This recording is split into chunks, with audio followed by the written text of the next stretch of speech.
Alam niyo ba na may isang kaso sa Alabama na hanggang ngayon ay pinag-uusapan pa rin ng mga residente? Isang trahedyang nagsimula sa simpleng ulat ng pagkawala ng 4 na batang magkakapatid. Sa unang tingin, tila isa lamang itong karaniwang na insidente ng pangunguha ng mga bata. Ngunit habang lumilipas ang mga oras, napagtanto ng lahat na may mas malalim at mas madilim na katotohanan sa likod nito. Noong January 7, 2008, isang nanay ang nagmamadaling nagtungo sa pulisya upang i-report ang biglaang pagkawala ng kanyang 4 na anak. Ayon nga sa kanya, huling nakasama raw ng mga bata ay ang mismong ama ng mga ito na hindi na rin mahanap kung saan nagpunta. Una, inisip ng mga kapitbahay at ng mga otoridad na baka may kasangkot na kidnapper o baka isang babae raw na hindi nila kilala ang kumuha sa mga bata.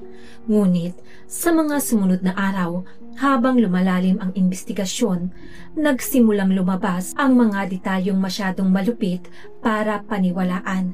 At sa oras na marinig mo ang totoong sinabi ng ama, maiintindihan mong ang kasong ito ay hindi lamang tungkol sa simpleng pagkawala, kundi isang trahedyang yayanig sa buong estado ng Alabama.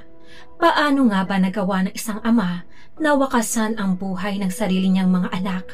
Ngayon, samahan niyo po akong balikan ang kasong tinaguriang The Most Disturbing Case in Alabama History. Hello everyone! Welcome back sa aking channel. Ako po si Miss Denise, ang narrator ng Tagalog Crime Recollection. Kung mahilig po kayo sa mga crime stories, i-like nyo na po ang video ito, mag-subscribe na rin po kayo, at don't forget to click the notification bell para lagi po kayong updated sa aking mga susunod na kwento.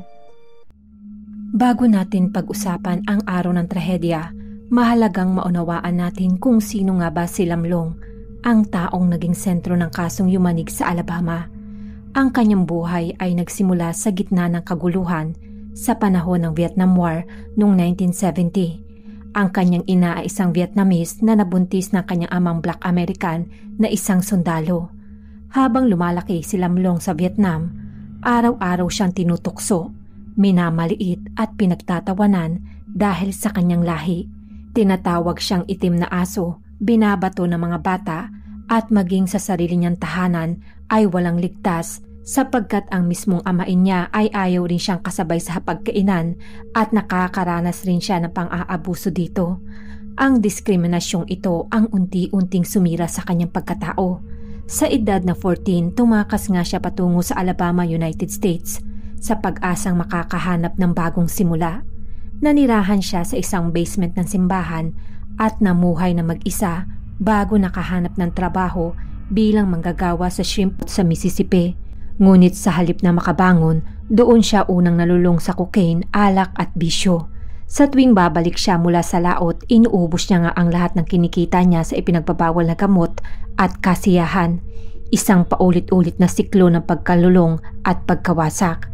Pagsapit ng 2004, nakilala niya si Keo Phan, isang babaeng Vietnamese din. Buntis na noon si Keo sa kanyang panganay na anak na si Ryan, ngunit tinanggap ito ni Lamlong bilang kanya. Nagkaroon sila ng 4 na anak, sina Ryan, Hannah, Lindsay at Danny. Sa simula, tila naging maayos ang lahat at masaya ang kailang pamilya. Nanirahan sila sa Bayou La Batre, isang maliit na fishing village sa Alabama, at patuloy ngang nagtatrabaho si Lamlong bilang mangingisda. Ngunit nang dumating ang bagyong Katrina, tuluyang naglaho ang kanyang kabuhayan. Nawalan siya ng trabaho at doon muling bumalik ang kanyang pagkalulong sa ipinagbabawal na gamot. Ilang beses na nga siyang naaresto dahil sa drug possession at naging dahilan din ito ng tuluyang pagkaputol ng kailang magandang samahan ni Keo. Habang si Keo ay patuloy na nagsisikap na magtrabaho sa isang nail salon, si Lamlong naman ay lalong nalulong sa bisyo at nasanay na nga ito sa panghihingi ng pera sa kanyang sariling asawa. Sa kanilang pagbabalik sa Alabama noong huling bahagi ng 2007, napansin na rin ng mga kamag-anak ni Keo na nagbago na nga si Lamlong. Naging mainitin na ang ulo nito. Wala pa rin siyang trabaho sa mga panahong iyon, pero madalas rin itong wala sa kanilang bahay. Maging si Keo ay nagsimula na nga magduda na may ibang babae na ang kanyang asawa. Madalas na silang mag-away at sinasabing gabi-gabi ay lasing o high si Lamlong sa ipinagbabawal na gamot.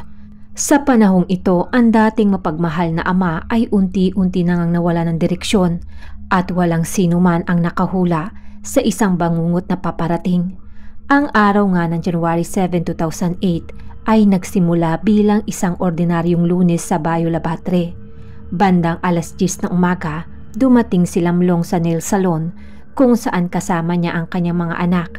Ayon sa mga saksi, kalmado raw ito at humingi lamang ng kaunting pera pang gasolina. Binigyan nga siya ni Keyo ng $31. Walang ideya na iyon na pala ang huling pagkakataong makikita niya ang kanilang mga anak. Makalipas ang ilang oras, hindi na nga siya makontak ni Keyo. Paulit-ulit rin siyang tumatawag sa cellphone ni Lamlong, ngunit walang sumasagot. Habang lumalalim ang gabi, unti-unti na siyang kinabahan, lalo na't kasama ng kanyang asawa ang kailang 4 na anak. Si Ryan na 3 taong gulang, si Hannah na 2 taong gulang, si Lindsay na 1 taong gulang pa lamang, at ang 4 na buwang sanggol na si Danny. Bandang alas 7 ng gabi, sa wakas ay sinagot na nga ni Lamlong ang tawag ng kanyang asawa. Ngunit ang naging sagot nito ay mas lalong nagdulot ng labis na kaba kay Keyo. Sinabi niyang iniwan niya raw ang mga bata sa isang babae at babalikan niya na lamang daw ito. Ayon nga sa kwento niya kay Keyo, sinabi raw ni Lamlong na ang babae na ito ay kanyang kaibigan, pero sa ibang bersyon naman ng kanyang salaysay, ito raw ay kasintahan ni Lamlong. Hindi na nga muling tumawag pa si Lamlong pagkatapos noon, kaya't labis na ang pag-aalala ni Keyo at ng kailang mga kamag-anak. Pagsapit ng alas 8 ng gabi, iniulat na nga nila sa pulisya ang pagkawala ng 4 na bata. Agad namang nagsagawa ng search operation ang mga otoridad. Pinuntahan nila ang lahat ng lugar na binanggit ni Lamlong. Ngunit nang tanungin naman ng mga pulis si Lamlong kung saan eksaktong iniwan niya ang mga bata, bigla naman siyang nagbago ng kwento. Iba-iba ang lokasyon na binabanggit niya at tila maitinatago ito. Nagsimula na nga magduda ang mga investigador. Kinabukasan, pinasama ng pulisya si Lamlong upang dalhin sila sa sinasabi niyang lugar kung saan niya daw ibinigay ang mga bata sa isang babaeng nagngangalang Kim.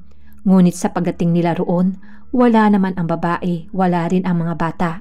Ayon sa mga kapamilya ni Keyo, naniniwala silang si Lamlong mismo ang may kinalaman sa pagkawala ng kanyang mga anak. Sabi nga ng kapatid ni Keyo, ang isang adik gagawin ang kahit ano, kahit ipagbili ang sarili niyang anak. Dahil nga sa mga pabago-bago niyang sagot, kinuha ng pulisya si Lamlong sa kustodiya. Habang nasa loob nga siya ng istasyon, nakiusap si Lamlong na nais niya raw makausap ang kanyang asawang si Keyo. Pinayagan nga siya ng pulisya at doon sa isang maikling pag-uusap na halos 4 na minuto lang, bigla na lamang napaupo si Keyo sa sahig at napasigaw habang umiiyak. Sinabi nga raw sa kanya ni Lamlong ang mga salitang hindi niya kailanman malilimutan. Wala nang makakakita sa mga bata, patay na silang lahat. Ang simpleng kaso ng pagkawala ay biglang naging isang kaso ng pagpatay. At nang tanungin siya ng mga investigador kung nasaan ang mga katawan, mahinahon lamang niyang sinabi, ihahatid ko kayo roon. Sa paglalakbay nila sakay ng police car, tinanong siya ni Captain Wilson kung saan sila pupunta. Ang sagot ni Lamlong ay nagpatigil nga sa lahat, sa Dauphin Island Bridge. Nagulat si Captain Wilson at tinanong siyang muli, itinapon mo ba ang mga anak mo sa tuktok ng tulay? Tumango naman si Lamlong. Pinatay mo ba sila sa ganong paraan? Oo, ayon kay Lamlong. At nang tanungin siya kung bakit, isa lamang ang naging sagot niya. Tanungin niyo na lamang ang pamilya ko. Alam nila kung bakit. Mula nga sa sandaling iyon, tuluyang nagbago ang takbo ng investigasyon. Ang paghahanap na dati ay para sa mga batang nawawala, ngayon naging paghahanap na para sa mga bangkay ng 4 na musmos. Matapos ang nakakagimbal na pag-amin ni Lamlong, agad ngang kumilos ang mga otoridad. Alas 9 ng umaga noong January 7, 2008, sinimula ng mga search and rescue teams ang masusing paghahanap sa paligid ng Dauphin Island Bridge. Ang tulay na may taas, halos 80 talampakan. Ayon sa mga saksi, may nakita raw silang lalaking tila nagtatapon ng mga bag mula sa tuktok ng tulay nung araw ding iyon, bagay na sa una ay hindi nga nila pinansin. Ngunit nang marinig nga nila ang balita, bigla nilang naisip, baka iyon na ang mga bata. Mahigit 70 katao sakay ng mga bangka at helicopter ang nagsagawa ng malawakang operasyon. Sinuyod nila ang 100 milyang bahagi ng katubigan, umaasang may makikitang palatandaan ng mga bata. Habang nagaganap ang paghahanap, walang ibang maririnig sa buong komunidad kundi ang pagdarasal at paghikbi ng mga taong nakikisimpatya. Maging ang mga ordinaryong mamamayan ay tumulong, naglakad sa dalampasigan, umaasang makakakita ng kahit anumang pahiwatig na buhay pa ang mga bata. Ngunit sa likod ng pag-asang iyon, alam ng mga otoridad na maliit na lamang ang posibilidad na may makaligtas. Ayon sa county sheriff, kung totoo ang pahayag ni Lamlong na itinapon niya ang mga bata mula sa tuktok ng tulay, malabo ng buhay pa ang mga ito. Bukod nga sa matinding bagsak mula sa taas, napakalakas pa ng agos ng dagat sa panahong iyon. Lumipas ang 2 araw nang walang nakikitang resulta. Noong January 9, napilitan nang ihinto ang operasyon dahil sa makapal na hamog. Ngunit nang bumuti ang panahon kinabukasan, muli namang nagsimula ang paghahanap. Habang lumilipas ang oras, unti-unting napalitan ng kawalan ng pag-asa ang bawat mukha ng mga tumutulong. At sa ika-5 araw ng January 12, 2008, dumating na nga ang takot na matagal nang kinakatakutan ng lahat. Isang mangangaso ang nakakita sa katawan ng isang sanggol na inanod sa may dalampasigan, isang 4 na buwang gulang na bata. Kinilala itong si Danny, ang bunso sa magkakapatid. Ayon sa autopsy, namatay siya sa blunt force trauma at pagkalunod. Ibig sabihin, buhay pa ang sanggol nang mahulog siya mula sa tulay bago tuluyan itong nalunod. Makalipas ang 1 araw, noong January 13, natagpuan naman ang katawan ng 3 taong gulang na si Ryan. 5 milya ang layo mula sa unang lugar ng pagkakadiskubre kay Danny. Sumunod naman noong January 15, isa pang bangkay ng batang babae ang natagpuan sa may Jose Bay, ngunit hindi agad nakilala kung si Hannah o si Lindsay ito. Hanggang sa sumapit ang January 20, matapos ang 2 linggong paghahanap, natagpuan sa Venice, Louisiana ang huling biktima, ang 2 taong gulang na si Hannah. Halos 100 milya ang layo mula sa Dauphin Island Bridge. Ang buong Alabama ay nabalot na matinding lungkot at labis na galit. Ang imbestigasyon ay nagpatuloy at ang bawat detalye ay lalong nagpapatibay sa katotohanang si Lamlong mismo ang may kagagawa ng karumal-dumal na krimen. Sa puntong ito, ang tanong ng lahat ay iisa. Bakit niya ginawa ito sa sarili niyang mga anak? Noong January 10, 2008, humarap na sa korte si Lamlong sa unang pagkakataon. Inakusahan siya ng 4 na bilang ng capital murder. Tahimik lamang siya habang binabasa ang mga paratang. Ngunit sa mga sumunod na araw, sinubukan niya namang bawiin ang lahat ng kanyang sinabi. Ayon sa kanyang abogado, pinilit lamang daw siyang umamin ng mga pulis at hinaras umano siya para mapilitang sabihin na siya ang may kasalanan. Muli niya ngang binuhay ang lumang bersyon ng kanyang kwento na isang babaeng nagngangalang Kim ang kumuha ng mga bata at siya raw dapat ang hanapin ng pulisya.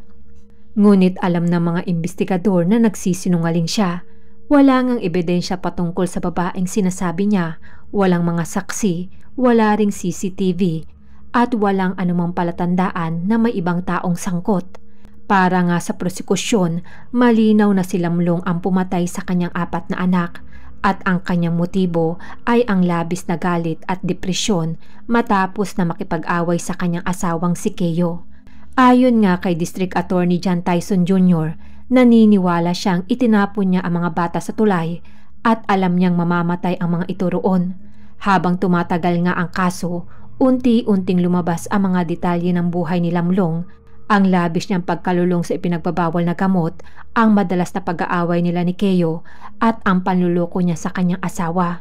Maging ang mga kamag-anak nga ni Keyo ay nagsabing palagi itong humihingi ng pera at minsan ay nakikitulog pa ito sa ibang babae. Sa kabila ng mga ito, wala ni isa nga sa kanila ang nakaisip na kaya niyang gawin ang ganong kalupitan. Noong March 16, 2009, nagsimula ang paglilitis kay Lamlong. Habang isa-isang tinatawag ang mga saksi, ang kanyang asawa, biyanan at mga hipag, Halos walang naiwan sa silid ang hindi tumutulo ang luha. Ayon nga sa salaysay ni Keo Fan, nagsimula raw magbago ang kailang relasyon nang bumalik sila sa Alabama matapos ang bagyong Katrina. May ibang babae rin daw si Lamlong at palagi nga itong lasing at high sa ipinagbabawal na gamot. Inilarawan niya ito bilang isang walang trabahong adik na sa halip na magtaguyod ng pamilya ay palagi pang humihingi ng pera sa kanya at sa kanilang mga kamag-anak. Isinalaysay din ng ina ni Keo ang huling araw na nakita niya ang mga bata. Aniyay, si Lamlong daw ang nagsakay sa mga ito sa van at sinabing mamamasyal lamang sila. Ngunit kapansin-pansin sa araw na iyon na si Ryan lamang ang nakabihis para sa malamig na panahon, tila ang ibang bata ay minadali. Walang sino man ang nakaisip na iyon na pala ang huling pagkakataon na makikita nila ang 4 na bata. Nang sinabi nga ni Lamlong sa kanyang asawa na hindi na nila makikita pa ang mga bata, tumatawa pa siya habang sinasabi ito, parang wala lang sa kanya ang ginawa. Ang autopsy report ay nagpatunay ng matinding karahasan. Karamihan nga sa mga bata ay nagtamo ng pinsala sa ulo at leeg. Isa lamang sa kanila ang namatay sa pagkalunod mismo. Ang iba ay patay na bago pa man lumubog. Sinubukan naman ng kanyang mga abogado na pababain ang parusa sa pamamagitan ng pagsasabing si Lamlong raw ay may depresyon at matagal ng adik. Ngunit hindi ito tinanggap ng korte. Ayon nga sa isang attorney, ang paggamit niya ng ipinagbabawal na gamot ay voluntaryo. Pinili niyang wasakin ang buhay niya at sa huli, kinuha niya pa ang buhay ng mga bata. Pagkalipas lamang nga ng 40 minuto, bumalik na ang hurado dala ang kailang desisyon. Guilty sa 5 bilang ng capital murder, 4 para sa bawat bata at 1 para sa pagpatay sa kanila bilang grupo.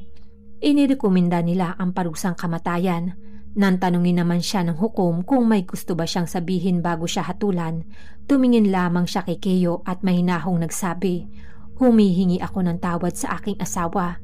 Ngunit para nga sa lahat na nakarinig, alam nilang walang salitang kayang bumawi sa 4 na buhay na kanyang pinatay.